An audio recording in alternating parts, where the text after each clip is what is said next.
Bienvenue sur Musulman en chemin, le podcast qui t'accompagne à cheminer vers Allah, te connaître, t'apprécier pour une vie épanouie ici-bas en préparant l'au-delà.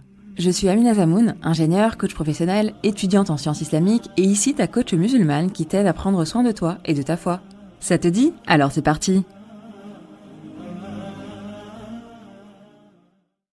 Assalamu alaikum wa rahmatullahi wa barakatuh mes sœurs, j'espère que vous portez bien, je suis vraiment ravie de vous retrouver pour ce 50e épisode du podcast Musulman en chemin.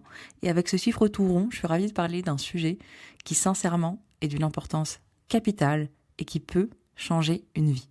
Et oui, rien que ça.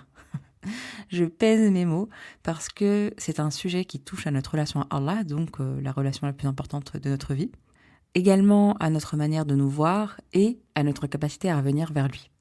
Parce qu'il y a un blocage que je retrouve très souvent dans le travail sur soi, dans le retour vers Allah, dans le cheminement de manière générale. Et ce blocage, c'est pas seulement le manque de discipline, c'est pas seulement shaitan et ses wes-wes, c'est pas seulement nos habitudes, etc. Mais c'est aussi, parfois, souvent, la vision qu'on a d'Allah. Je vous en ai un petit peu parlé dans l'épisode précédent sur les épreuves intérieures. Vraiment, il y a quelque chose de très important, c'est qu'il faut être OK avec le fait de voir ce qu'il y a en nous, ce qu'on pense vraiment. Et c'est pas évident d'avoir le courage de regarder ça, parce que y a des choses pas très très jolies, n'est-ce pas ? Mais c'est nécessaire, parce que parfois, au fond de nous, sans même qu'on s'en rende compte, y a des choses qu'on croit profondément, comme par exemple le fait que c'est trop tard pour nous, qu'on peut plus se rattraper, qu'on a trop péché, qu'on est trop loin, qu'on ne mérite plus, qu'on ne sera jamais à tel niveau, au niveau de telle personne, que c'est impossible pour nous. Ou encore qu'Allah ne nous aime pas vraiment, qu'Allah pardonne les autres, mais pas nous. Voire qu'Allah est surtout là pour nous punir. Et en fait, c'est un peu lourd, mais cette vision-là, en plus d'être fausse, elle nous bloque complètement. Parce que elle nous empêche de revenir, elle nous empêche d'espérer, elle nous empêche de travailler sur nous, et elle nous empêche même parfois de vouloir du bien pour nous, ici-bas et dans l'au-delà. Subhanallah. Parce que si je crois qu'Allah ne veut pas mon bien, alors pourquoi est-ce que je ferai des efforts pour me rapprocher de lui ? Si je crois qu'Allah m'attend plus, alors pourquoi est-ce que je reviendrai ? Si je crois que c'est plus pour moi, forcément, je vais rester là où je suis en fait. Et ça, c'est l'impact de nos pensées sur nos émotions et nos actions. On en a déjà parlé dans plusieurs épisodes, mais notamment dans l'épisode 2, où je vous présentais un peu ça, je vous présentais l'importance de travailler sur soi et ses pensées en tant que femme musulmane. Et n'hésitez pas à l'écouter ou même le réécouter si vous l'avez déjà écouté auparavant, parce que c'est indispensable de comprendre l'impact de nos pensées sur notre vie, sur notre comportement. Et c'est logique parce que, si je prends un exemple un peu bateau là qui me vient, c'est que si je suis sur une falaise, que je vois le vide, je vais me dire, en fait, si je saute, je meurs. Donc, je ne vais pas sauter. On est d'accord. Et alhamdoulilah, heureusement qu'Allah nous a configurés comme ça. Mais si on voit de manière plus large dans ce qui se passe dans notre vie, on n'est pas tous les jours sur une falaise, n'est-ce pas ? Mais en gros, si je me dis que je suis pas capable de faire quelque chose, je vais pas le faire. Je vais même pas essayer. Par contre, si je me dis que je peux essayer, que c'est OK si je me trompe, etc., ça va être beaucoup plus facile pour moi d'essayer. Donc, nos pensées, elles ont un impact très important sur notre vie, et donc, a fortiori, dans notre relation à Allah. Et du coup, si je reviens aux pensées quant à Allah, vous voyez bien que si je me dis qu'Allah est là pour me punir, si je crois qu'Allah ne veut pas mon bien, en fait, je vais pas faire d'efforts pour me rapprocher de lui. Et c'est dramatique parce que c'est complètement faux. Allah veut notre bien. Allah veut qu'on revienne à lui. Allah veut nous voir au paradis. Allah veut le meilleur pour nous, ici-bas et dans l'au-delà. Et nos épreuves sont un bien. Et je vous renvoie aux épisodes précédents sur les épreuves, il y en a eu plusieurs, donc je ne vais pas m'étaler là-dessus. Mais du coup, c'est pour ça que je fais cet épisode, parce que je crois profondément qu'on ne peut pas bien travailler sur soi si on a une vision faussée d'Allah. D'ailleurs, ça me fait penser à un hadith Qudsi où Allah dit, en gros, dans le sens « Je suis ce que mon serviteur pense de moi ». Donc ça montre à quel point, en fait, c'est hyper important de se demander qu'est-ce que je pense d'Allah ? Et je pense que, en tout cas moi je le vois aussi comme ça, ce hadith c'est aussi une invitation à se poser la question, qu'est-ce que je pense d'Allah ? Est-ce que je sais qui est Allah ? Et je crois profondément qu'on a besoin de réapprendre qui est Allah pour pouvoir revenir vers lui, en regardant ce que Allah nous dit de lui-même, et non pas ce que les autres vont nous dire de lui, n'est-ce pas ? Parce que justement, beaucoup d'entre nous ont grandi avec une vision déséquilibrée, pour ne pas dire complètement fausse, d'Allah. Certaines d'entre nous n'ont pas du tout connu l'islam, soit parce qu'elles étaient dans une autre religion, soit parce qu'elles n'avaient pas de religion, elles ont été éduquées sans religion.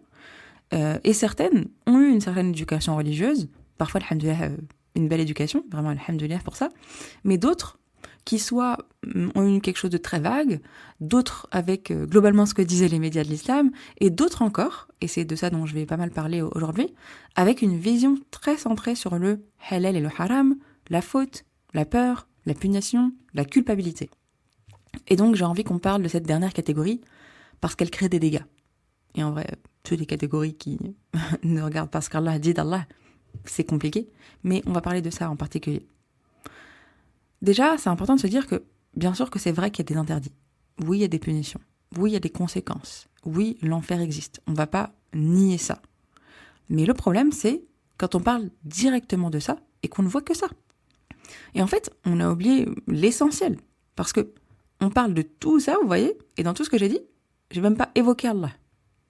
Alors même que, dès le début du Coran, dans Surat al-Fatiha, Allah se présente comme Ar-Rahman, Ar-Rahim. D'accord ? Et je sais que dans les traductions, on a le très miséricordieux, le très compatissant, le tout miséricordieux. Je trouve que c'est des mots qu'on comprend mal. En tout cas, moi, j'ai toujours eu du mal avec cette traduction, parce que c'est des mots qu'on n'utilise pas vraiment aujourd'hui. En tout cas, miséricordieux, c'est pas vraiment un mot qu'on utilise dans la vie de tous les jours. Et je pense que c'est toujours important de revenir à l'arabe, en fait, à qu'est-ce que ça veut dire rahma. Et je peux que vous inviter à prendre des cours d'arabe, incha'Allah. Apprendre aussi des cours de tafsir pour comprendre. Et bien sûr, je peux pas ne pas citer notre chère Oussala Zainab, qui a le podcast Coran de mon cœur et qui a créé du coup la maison des Salihat, où elle décortique chaque sourate. Et donc, c'est ce que je trouve bien, c'est que c'est très accessible même aux personnes qui ne lisent pas l'arabe, parce qu'elle va prendre l'arabe et elle va expliquer chaque mot. Et du coup, si je reviens à la rahma, en fait, rahma, ça vient de la racine rahama, et ça signifie, je vais pas m'étaler là-dessus, mais ça signifie globalement l'amour, le soin, quelque chose d'expansif. Et donc, Allah, il nous dit qu'il est Ar-Rahman. Ar-Rahman, c'est cette rahma, donc, de manière intense et maintenant, et Ar-Rahim, donc c'est cette notion de rahma, mais de manière permanente, de manière aussi future. Donc, sa rahma, elle est là pour nous maintenant et après. Et Allah nous dit également dans le Coran, dans Surat Al-A'raf, donc la Surat 7, ayah 156, dans le sens, ma miséricorde, donc ma rahma, embrasse toute chose. Et c'est marrant parce que je viens de parler d'Oussala Zainab, et en fait c'est la ayah qu'elle a choisie dans l'épisode où je l'ai interviewée sur Musulman Chemin. Donc bref, si vous avez envie d'aller l'écouter, n'hésitez pas. Mais du coup, Allah nous dit ici que sa rahma embrasse toute chose. Donc nous y compris, d'accord ? Même les non-croyants. Alors que dire des croyants ? Et donc, je parle de ça parce que on ne peut pas parler d'Allah sans parler de sa rahma. C'est pas possible en fait. On répète la basmala, donc Bismillahirrahmanirrahim, tout le temps. Et du coup, vraiment, je trouve ça fou, je trouve ça aberrant, je comprends pas, subhanallah, de pas commencer par là. Je comprends pas qu'on puisse pas nous apprendre d'abord qui est Allah avant de nous parler de tout le reste. Et on ne peut pas cheminer vers Allah seulement avec la peur. C'est faux déjà, et donc a fortiori ça ne marchera pas. Et il y a une très belle image qui est donnée par un savant qui est Ibn Qayyim al-Jawziyya, dont je vous ai déjà parlé dans d'autres épisodes, qui nous dit que le croyant, le cœur du croyant, est comme un oiseau, donc qui vole avec deux ailes, une aile de la crainte et une aile de l'espoir. Et plus précisément, il nous dit que l'amour d'Allah c'est la tête de l'oiseau, et puis voilà, une aile pour la crainte, une aile pour l'espoir. Et donc globalement, si on enlève une des deux ailes, l'oiseau il vole plus, on est d'accord. Donc on a besoin des deux. Le truc c'est qu'aujourd'hui, beaucoup ont perdu l'aile de l'espoir. Et donc on a un certain amour drivé uniquement par la peur. Ça marche pas. Et parfois, à cause de ça, certaines personnes vont chercher ailleurs l'amour. Parce qu'elles ont l'impression que dans l'islam, il n'y a que la dureté, il n'y a que des interdits. Et qu'est-ce qu'elles font ? Elles vont dans l'extrême inverse, en recherchant l'amour sans aucun cadre. Alors qu'en réalité, la voie juste, c'est ni un extrême, ni l'autre. Et aujourd'hui, je pense que beaucoup de cœurs ont besoin de réapprendre l'espoir. C'est de ça dont on parle aujourd'hui. Et ça, on le voit très concrètement dans les pensées qu'on a, notamment à propos d'Allah et nous-mêmes. Il y a des pensées qui sont très présentes, bien installées en nous, bien ancrées, et dont on ne se rend même plus compte, ça fait partie de nous. Comme par exemple, je suis pas assez digne pour revenir vers Allah. Je retourne toujours, donc ça veut dire que je suis pas sincère. Peut-être que j'ai pas vraiment changé, hein. Peut-être que j'arriverai jamais à changer. Bonjour les waswas de shaitan, n'est-ce pas? Plus sérieusement, a'udhu billahi minash shaitanir rajim. Parce que souvent, on se dit que shaitan, il va nous pousser au péché directement. Mais en fait, j'ai envie de dire, il est pas bête, hein, shaitan. Il sait comment on fonctionne. Donc il va pas juste nous dire, allez, vas-y, va voler de l'argent, va faire ceci, va faire un gros péché. Non. Alors là, surtout quand il voit que tu veux revenir vers Allah. D'ailleurs, c'est à ce moment-là qu'il va venir encore plus fort. Hein. C'est pas quand t'es dans la rafla et que tu te rends même pas compte que t'es pas sur le chemin. Il va venir d'autant plus quand tu veux revenir vers Allah. Et à ce moment-là, il va pas te dire juste, vas-y, fais quelque chose de mal. Il va plutôt te dire de manière plus subtile, non mais regarde, tu changeras jamais, c'est pas pour toi, tu seras jamais comme ça, tu seras jamais comme elle. Oh là là, mais regarde, t'es pas sincère là, ton intention elle était pas bonne, hein. Et vous voyez, la dernière là, subhanallah, elle peut paraître intéressante cette pensée, ton intention est pas bonne parce que on le sait, quand on commence à cheminer, on sait qu'on doit regarder notre intention, on voit qu'elle bouge, et c'est normal, notre intention, elle est changeante. Mais là, quand on se dit juste, je suis pas sincère, bah, qu'est-ce qui se passe? Bah, potentiellement, il y a une autre pensée qui vient derrière et qui se dit, bah, vaut mieux arrêter alors. T'es pas sincère. Donc, bah, le fais pas. Et donc, vous voyez, son objectif, c'est pas seulement qu'on tombe, parce que tomber, bah, on va tomber. C'est clair, on est des humains, on est faibles, faillibles, donc on tombe. Son objectif, c'est surtout que tu restes bloqué. Et que tu veuilles même plus essayer. Son objectif, c'est de te décourager. Que tu désespères. Et on va reparler de ça. Parce que justement, toutes ces pensées-là précédentes que je vous ai citées, elles ont un point commun, c'est qu'elles nous paralysent. Elles nous empêchent d'avancer et d'espérer. Et en fait, à ce moment-là, ça montre aussi à quel point on n'a rien compris de qui est Allah et on n'a rien compris de qui on est. Et Shaitan, vraiment, il se joue de ça. A'udhu billahi minash shaitanir rajim, encore une fois. Parce que Allah, il nous a créé imparfaits. Il nous le dit dans le Coran. Et il y a aussi un hadith du prophète sallam qui nous dit, si vous ne péchiez pas, Allah vous remplacerait par des gens qui pécheraient, puis demanderaient pardon à Allah, et il leur pardonnerait. Donc, ça veut dire qu'on a été créé avec cette capacité, j'ai envie de dire, à tomber, à pécher. Avec cette fonctionnalité, plus que capacité. Mais aussi avec cette capacité, pour le coup, à revenir. Donc, le problème, c'est pas de tomber. Le problème, c'est de ne pas revenir. Et en fait, quand on ne s'autorise pas à revenir, parce que c'est de ça qu'il est question, entre autres, aujourd'hui, hein, eh bien, c'est comme si on n'acceptait pas de tomber. On n'acceptait pas notre faiblesse. On n'acceptait pas notre condition humaine. Et ça, on en a déjà parlé dans d'autres épisodes, mais j'insiste dessus parce que vraiment, c'est un problème de fond qu'on a besoin de régler. Et justement, il y a une chose que j'aimerais bien poser là, ici, dans cet épisode, comme la colonne vertébrale de cet épisode, j'ai envie de dire, c'est que c'est pas une question d'être digne, en fait. D'accord? On va pas attendre d'être digne pour revenir. Parce que si c'est le cas, si on attend d'être digne pour revenir, on reviendra jamais. Parce qu'on sera jamais digne, on sera jamais parfaite, en fait. Et en même temps, on vit dans un monde où on nous évalue tout le temps par nos résultats. Par notre niveau, par notre image, par ce qu'on montre, par ce qu'on a réussi à devenir. Alors forcément, à un moment donné, même dans notre religion, on peut avoir ce réflexe. Et on va se dire, quand j'aurai vraiment changé, là je pourrai revenir à Allah.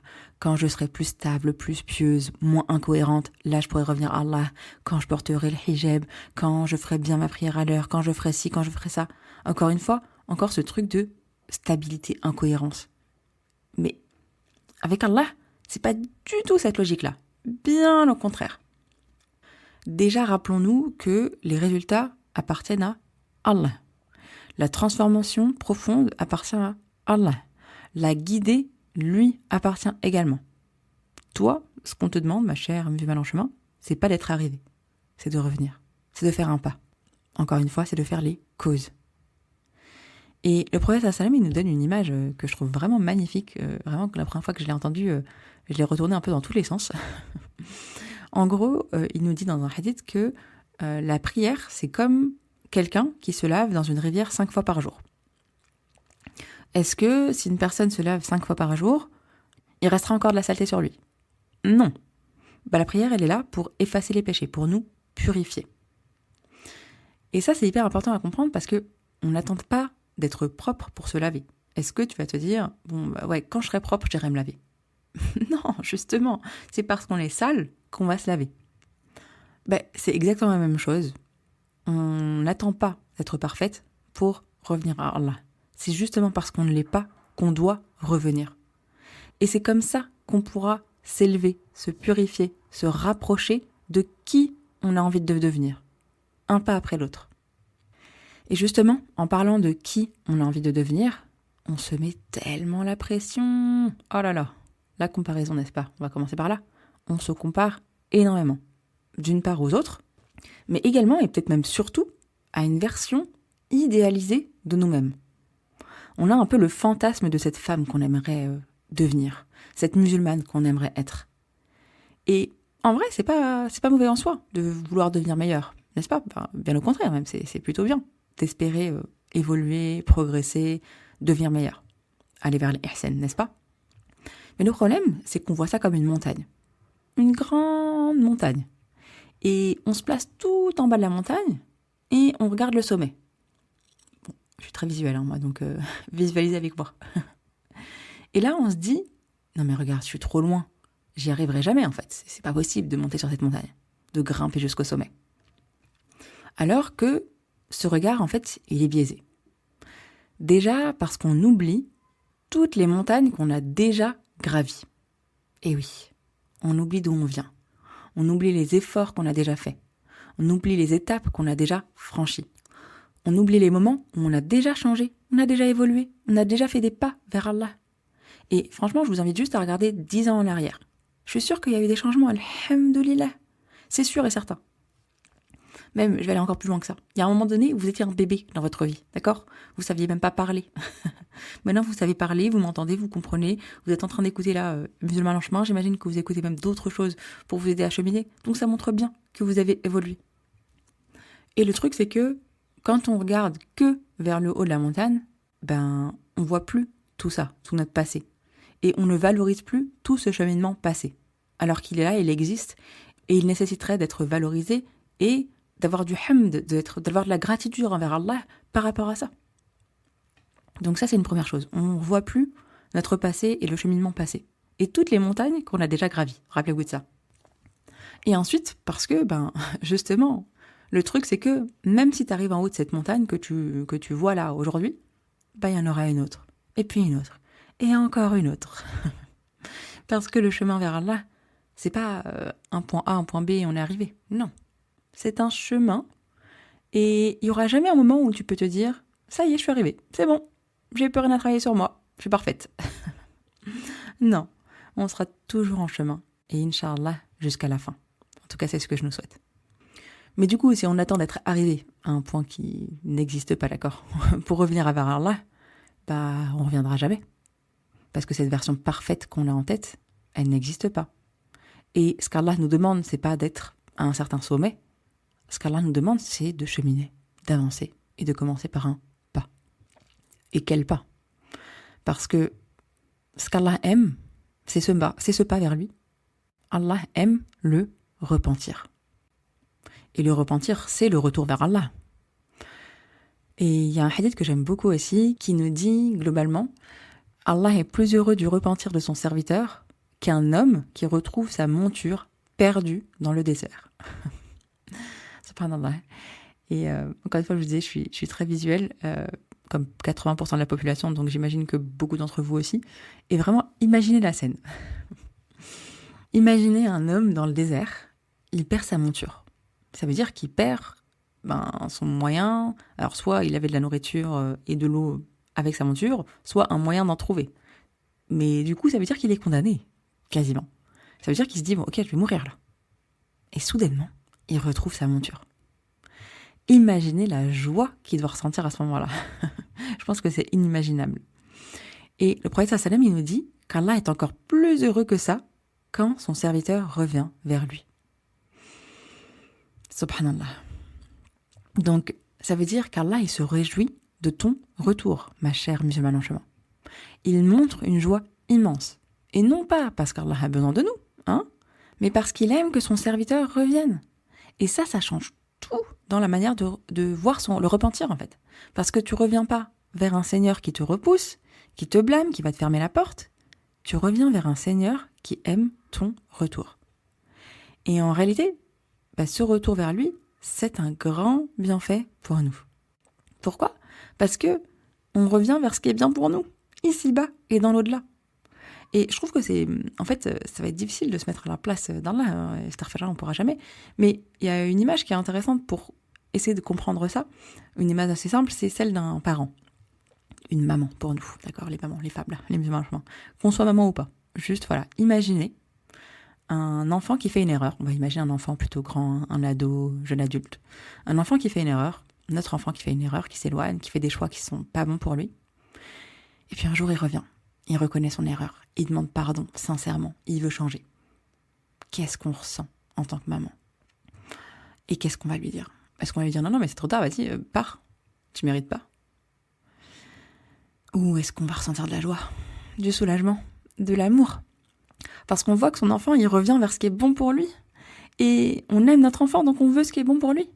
Et là, on parle juste d'un parent, d'une maman, un être humain. Mais imaginez Allah. Imagine celui qui t'a créé, celui qui te connaît parfaitement, qui veut ton bien plus que toi-même, qui t'aime plus qu'une mère aime son enfant. En sachant que quand tu reviens à lui, c'est pas lui qui gagne quelque chose, encore une fois, c'est toi. C'est toi qui retrouves son chemin. C'est toi qui retrouves ton équilibre. C'est toi qui te rapproches de ce pourquoi tu as été créé. C'est toi qui te rapproches du paradis. Et c'est pour ça qu'Allah aime que tu reviennes, en fait. Et c'est pour ça qu'Allah nous rappelle ça dans le Coran, dans Surat Az-Zumar, donc la Surat 39, ayah 53, Allah nous dit dans le sens « Ô mes serviteurs qui avez commis des excès contre vous-mêmes, ne désespérez pas de la miséricorde d'Allah.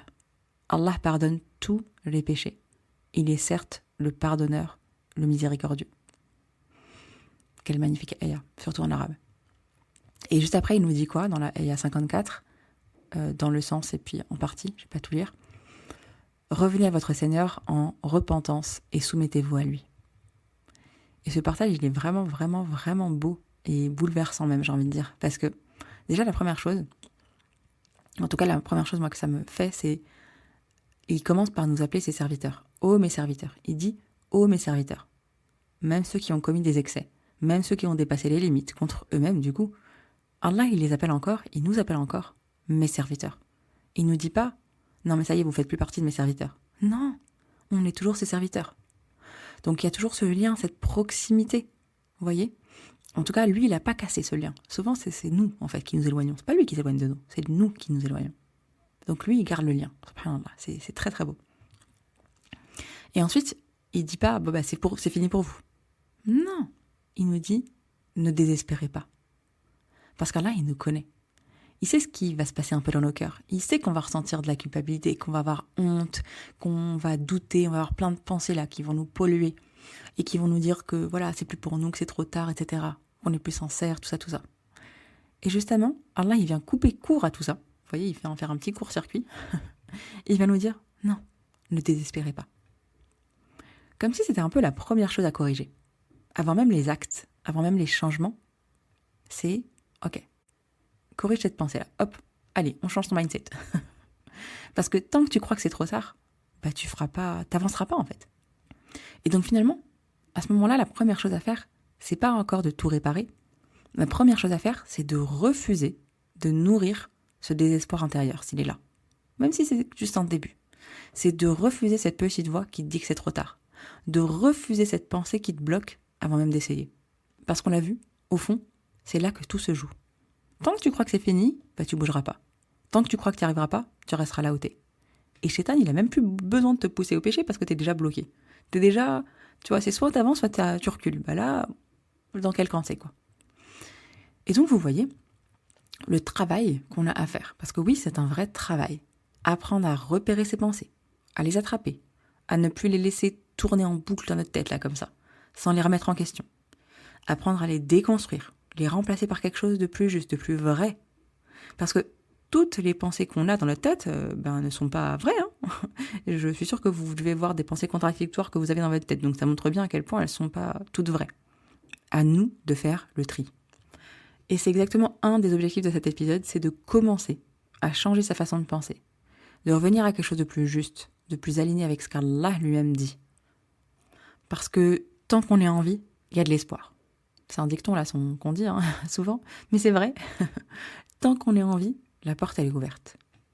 Le repentir il est possible, le changement est possible. Une fois que la mort arrive, là oui c'est terminé. Et à ce moment-là, ah là là, je pense qu'on donnera tout pour un instant de plus, une seule prière de plus, une petite occasion de demander pardon, de revenir vers Allah.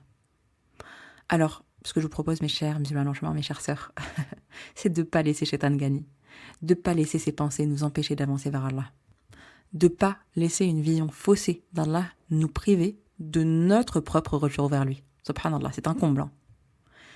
Et du coup, aujourd'hui, je vais vous inviter à une chose simple. Je ne vais pas vous proposer de tout changer d'un coup. Je pense que vous me connaissez normalement si vous écoutez depuis quelques temps. Je ne vais pas vous demander de devenir une autre personne du jour au lendemain. Mais ce que je vais vous proposer, c'est de faire un pas, un petit pas sincère. Peut-être que ça va être pour certaines une prière, en demandant pardon. Peut-être que ça va être faire de l'istighfar. Peut-être que ça va être une invocation, une dua qu'on va faire sincèrement, en parlant à Allah. Peu importe. Et là, j'ai donné que quelques exemples qui me viennent en tête, mais vraiment, je vous propose de chercher vous, en fait. Je te propose à toi, ma chère musulmane, ma chère sœur, de rechercher, de te demander, ok, c'est quoi le premier petit pas que je puisse faire et que j'ai envie de faire. Parce que parfois, on va imaginer justement des grands pas. Et justement, si le pas est trop grand, découpez-le. Ok, c'est quoi le tout petit premier pas que je puisse faire? Et je commence par ça. Et bon, j'avais dit que je vous demandais juste une chose, mais je vous propose une deuxième petite invitation qui est même peut-être plus importante que la première, ou en tout cas, ouais, prioritaire.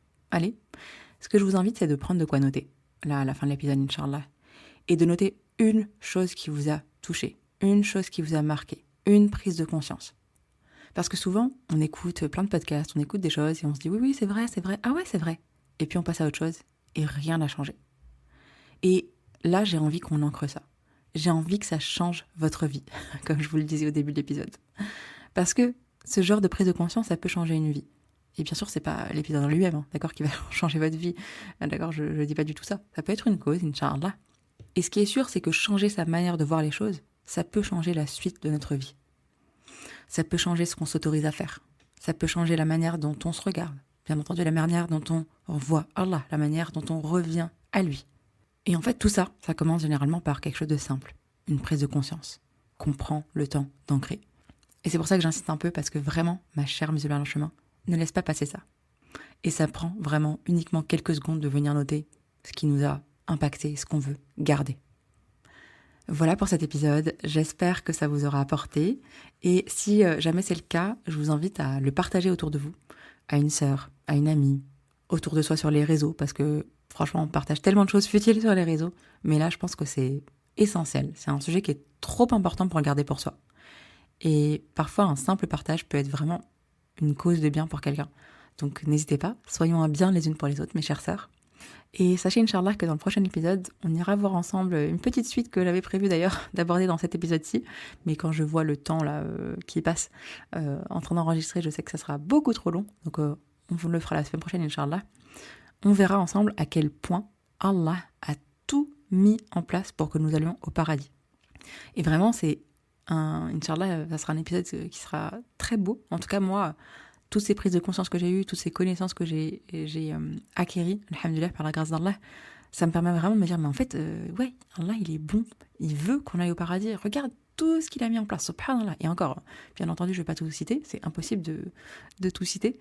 Mais Inch'Allah, ça peut, encore une fois, aider à ancrer cette prise de conscience et ce changement de mindset par rapport à la vision qu'on a d'Allah. Donc, on se retrouve, Inch'Allah, la semaine prochaine pour cet épisode. Et en attendant, n'hésitez pas à faire les 2 petits exercices que je vous ai proposés aujourd'hui. Et qu'Allah nous permette à toutes de revenir à lui constamment avec sincérité, Inch'Allah. Fi amanillah, mes sœurs.